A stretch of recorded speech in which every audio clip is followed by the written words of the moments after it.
great work. Thank you. Thank you so much. Yeah, and with the help of, people like you who inspire me, that it gets easier to do every day. Well, good. Thank you. We're in gratitude.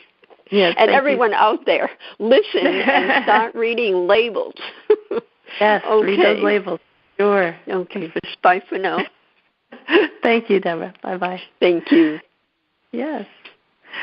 We had another good question come in, I should say, during the break. And the question is, what do hens eat? Like, what are they supposed to eat? So if they're not vegetarians, what are they? And so if we were to think of hens in the wild, what would they be eating, right? They would be eating insects and grains and berries and things like that. And so, this is what we want to mimic for them in the pastured environment, in the cage-free environment. So they're not vegans because they do eat insects. So it's important to keep their feed as natural as possible. Nature, it always goes back to nature. Nature always has these things figured out. So when we want to answer a question, we ask, what did nature do? Not what would nature do, but what did it do? Because it did plant, the path for us. And if we go back to nature, we always get the answer. So we're getting ready for our next commercial break, and thank you so much for those amazing questions and comments. Again, I look forward to hearing from all of you, so please give us a call at area code 833-220-1200. That's 833-220-1200. We're right here on Dream Vision 7 Radio. Thanks for listening to Awakened Wellness with Milen Riobe, MD. We'll be right back.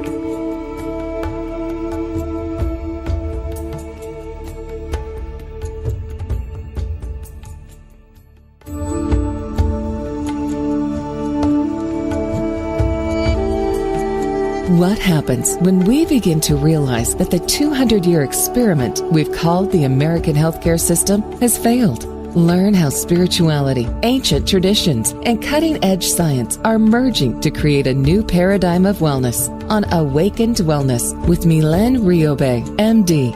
Tune in every Tuesday at 11 a.m. and 11 p.m. Eastern Time with live shows on the first and third mornings when you can call in and ask Dr. Milen the questions that matter most to you. Dr. Milen is the medical director of the Riobe Institute of Integrative Medicine in Jupiter, Florida. For more information, visit riobeintegrativemedicine.com. Dream Vision 7 Radio Network invites you in for this dynamic, forward-thinking show. Looking for a fun and relaxing getaway? Omega Rest and Rejuvenation Retreats are a great way to unwind and renew your spirit. Stroll through the garden, relax by the lake, or try a daily yoga or movement class. You can stretch your body, quiet your mind, and do as much or as little as you choose. Located in Rhinebeck, New York, just 90 miles north of New York City, Omega's natural environment and quiet pace allow for extraordinary experiences to unfold. Learn more at eomega.org.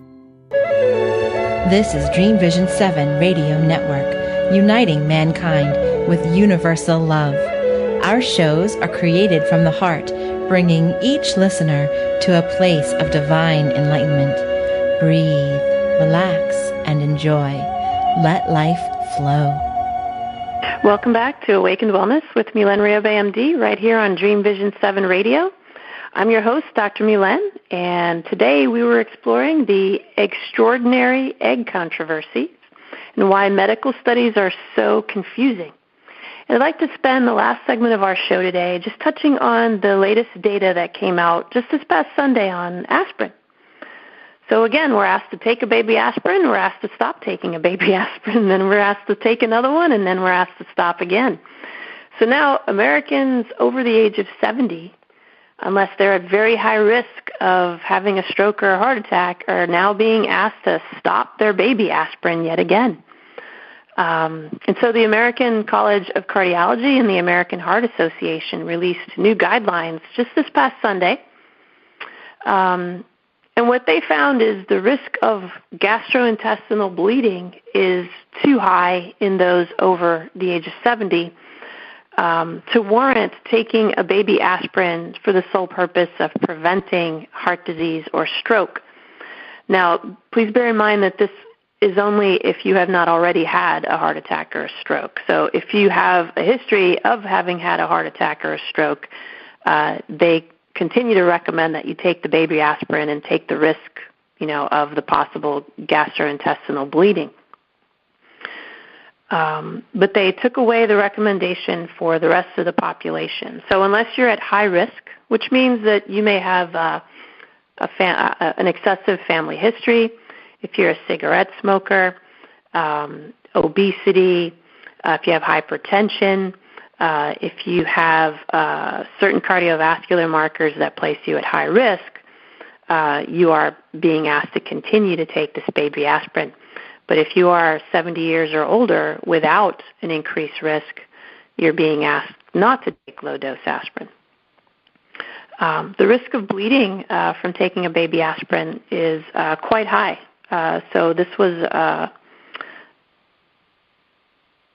these were fatal incidents of bleeding. So these were not minor bleeds that people were having. So the journal Lancet published a study in 2018 looking at 12,500 people, and they saw that aspirin did not lower the risk of a stroke or a heart attack over a 5-year period when compared to a placebo. But it did confer twice the risk of having a gastrointestinal bleed.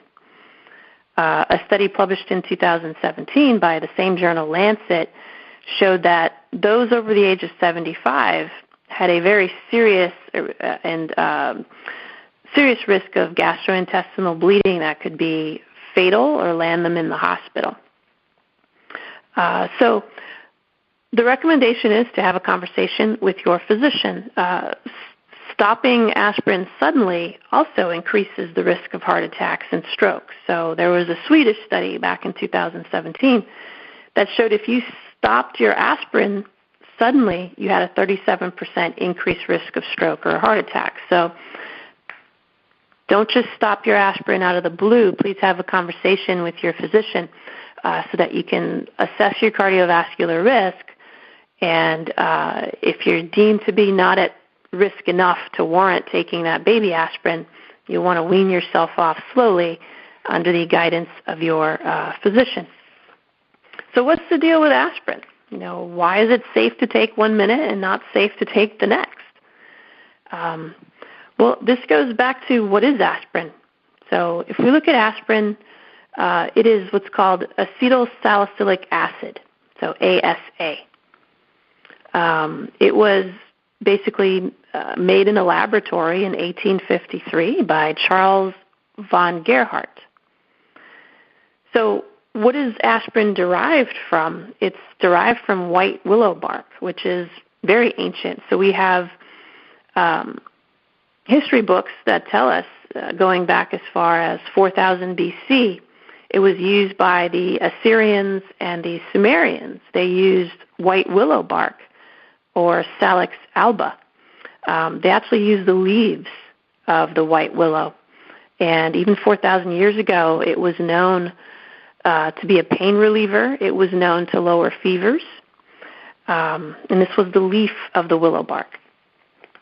But for some reason, it was synthesized in 1853. So if you look at the chemical structure of white willow or Salix alba, its active ingredient is salicin, which gets converted in the body to salicylic acid. And it has a particular chemical structure, so you can actually go look up the chemical structure of salicin or salicylic acid. And if you were to do that, you would see that it does not have the same chemical structure as aspirin. It's a different chemical structure. And so, again, nature had this all figured out. If we would stay consistent with what nature created, we would find ourselves in a lot less confusion than we are. So the chemical structure is different. What does that mean? It means that it's going to be processed differently in the body than if you were to consume the natural white willow leaf or bark. And also, if you look at ancient texts, they didn't use it every day. They used it as needed. So if someone had a fever, they gave them white willow leaves. If they had pain, they gave them white willow leaves, but they didn't give it to them every single day. Again, this is a premise, and our caller Deborah pointed this out very astutely. Can't take the same thing over and over again every single day. It's going to cause a problem. And this is well known in traditional Chinese medicine as well. So don't have a lot of time to discuss this with you guys today. Maybe I'll discuss it on the next show. There's so much controversy to parse out. And again, I'm so blessed and honored to have been with you here today. That's all the time we have for our show. So please tune in next time. We'll be back live in two Tuesdays from today. Thank you so much again for your calls. We're here live 2 Tuesdays from today on Dream Vision 7 Radio. Thanks for listening to Awakened Wellness with Milen Riobe, MD. Until next time, many, many blessings. Join us next time on Awakened Wellness with Milen Riobe, MD, to learn how spirituality, ancient traditions, and cutting-edge science are merging to create a new paradigm of wellness. Awakened Wellness airs every Tuesday at 11 a.m. and 11 p.m. Eastern Time, with live shows on the first and third Tuesday mornings of each month. Meanwhile, you can join our Facebook page at facebook.com/awakenedwellness8 and let us know what you'd like to discuss on future episodes. Dr. Milen is the medical director of the Riobe Institute of Integrative Medicine in Jupiter, Florida. For more information, visit riobeintegrativemedicine.com. This show is part of the Dream Vision 7 radio network. This is Dream Vision 7 radio network, uniting mankind with universal love. Our shows are created from the heart, bringing each listener to a place of divine enlightenment. Breathe, relax, and enjoy. Let life flow.